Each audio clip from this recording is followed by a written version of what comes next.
Good evening guys, कैसे हो आप लोग। फिर से मैं लेकर आ गया हूँ एक नए लेक्चर के साथ। इससे पहले हमने डिस्कस किया था टेलीस्कोप और यंग डबल स्लिट एक्सपेरिमेंट, जो हमारे प्लेलिस्ट में अवेलेबल है, तो प्लीज़ जाकर उसे देखें। अगर आपको लेक्चर अच्छा लगता है तो हमें लाइक करें, सब्सक्राइब करें और कमेंट करें। ये जो सीरीज है, यानी ये जो क्वेश्चन है, ये एनसीईआरटी का क्वेश्चन है, करेंट इलेक्ट्रिसिटी का, और एक्सरसाइज वाला क्वेश्चन है। तो हम सॉल्व करते हैं।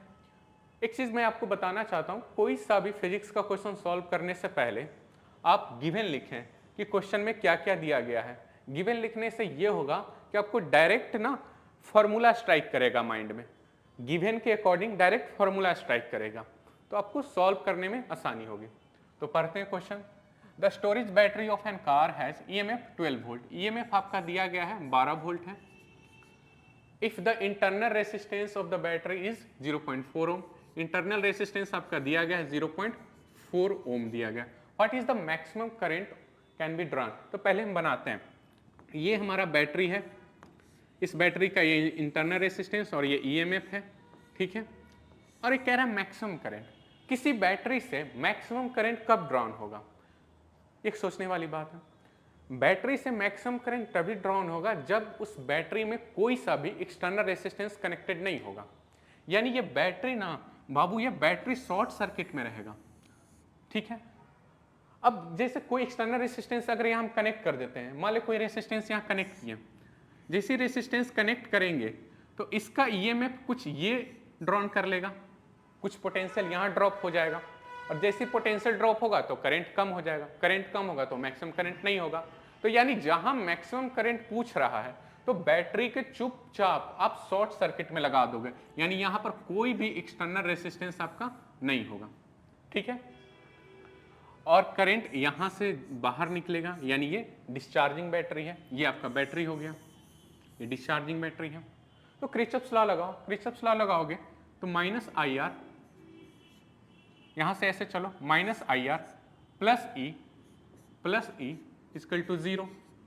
तो यहां से देखोगे ई इक्वल टू आ जाएगा आई आर, तो करंट का वैल्यू आ जाएगा I equal to E upon small R, ठीक है।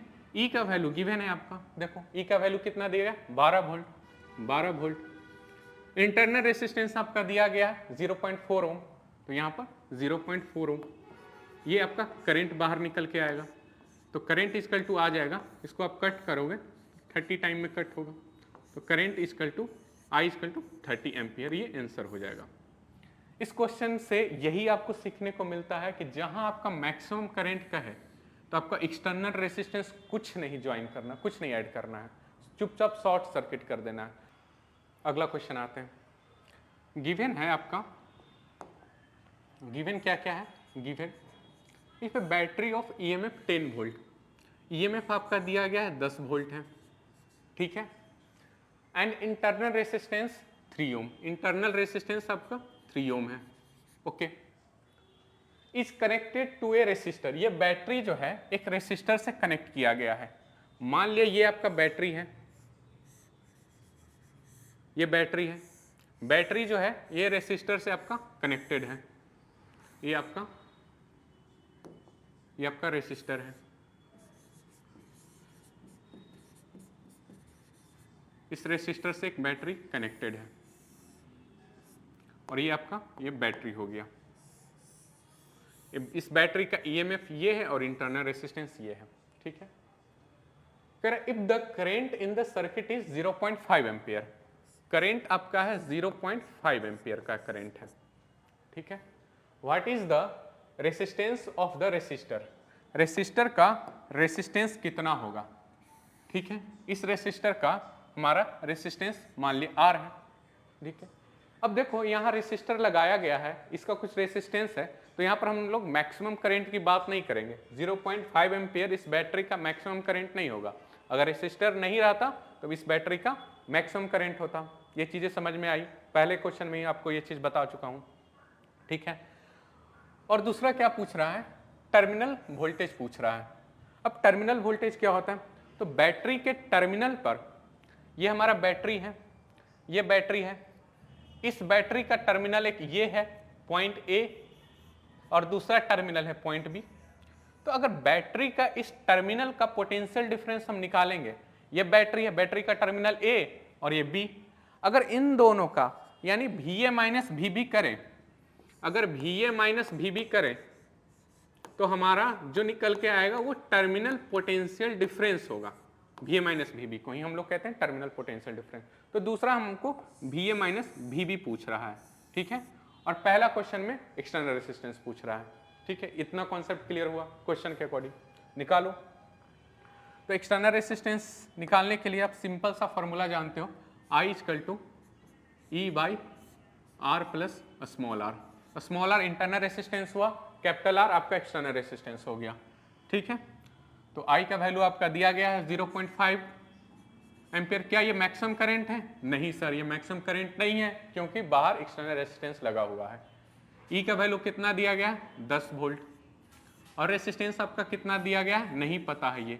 और इंटरनल रेसिस्टेंस आपका 3 ओम, ठीक है। तो क्रॉस मल्टीप्लीकेशन करो, 0.5 R into plus 1.5 equal to 10। तो 0.5 आर इक्वल टू 8.5। तो आर इक्वल टू कितना हो जाएगा?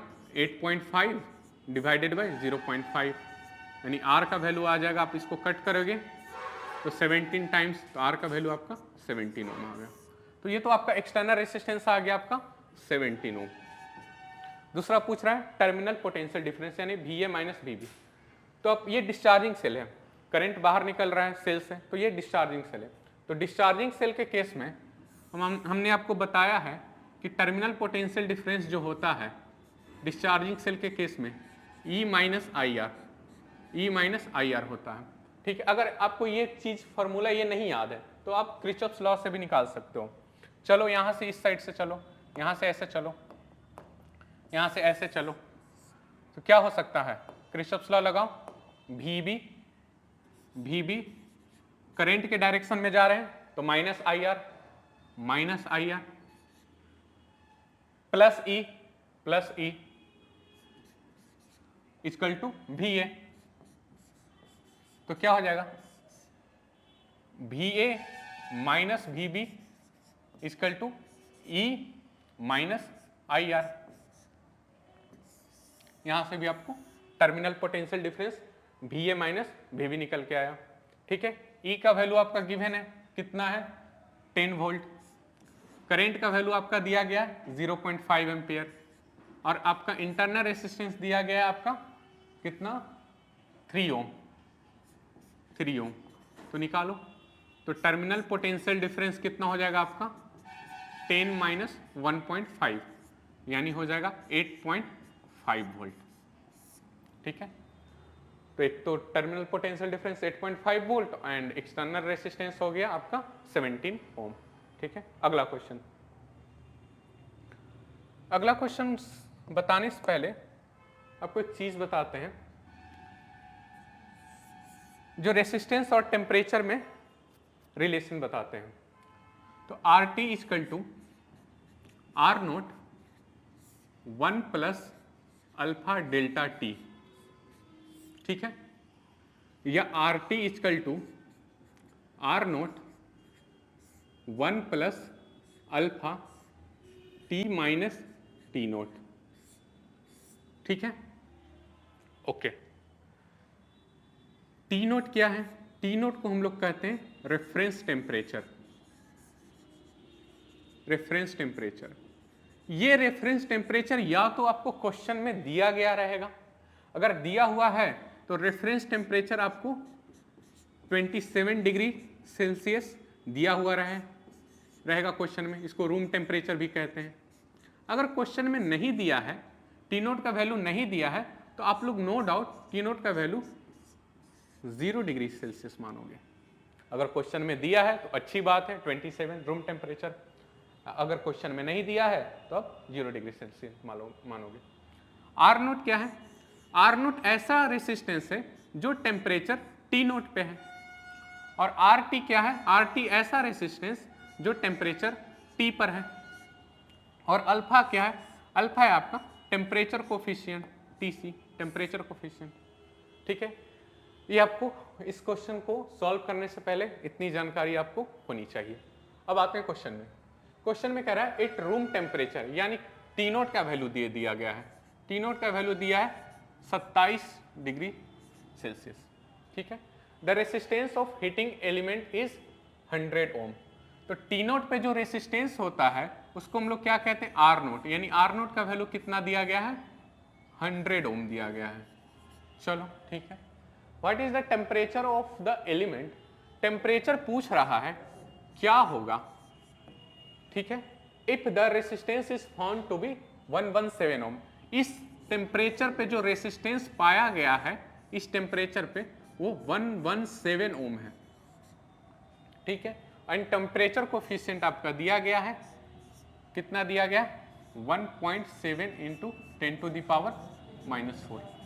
एक टेम्परेचर कोफिशिएंट के बारे में एक बात बताते हैं। टेम्परेचर कोफिशिएंट जो डिपेंड करता है वो करता है टेम्परेचर पे डिपेंड करता है, ठीक है।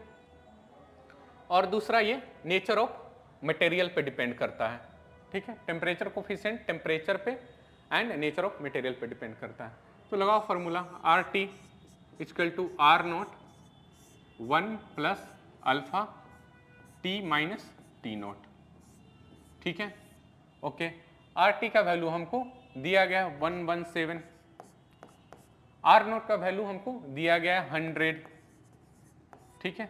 1 प्लस अल्फा का वैल्यू दिया गया है 1.7 इंटू 10⁻⁻⁴,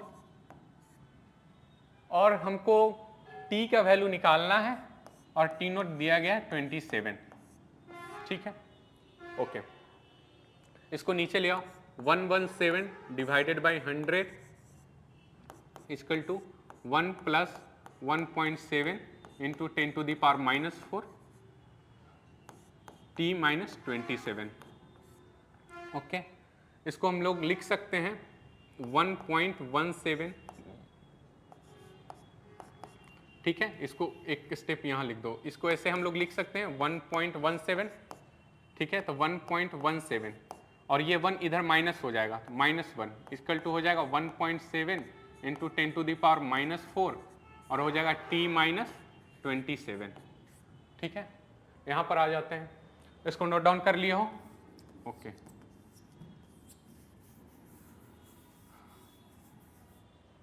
यहाँ पर आओ, तो ये हो गया, इधर देखो 1.17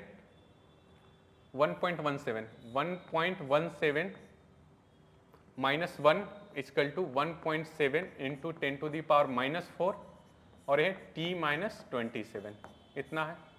माइनस करोगे तो कितना हो जाएगा, 0.17 equal to 1.7 into 10⁻⁻⁴ T minus 27, ठीक है। ये नीचे ले आओ, 0.17 divided by 1.7 into 10⁻⁻⁴ equal to T minus 27, ठीक है।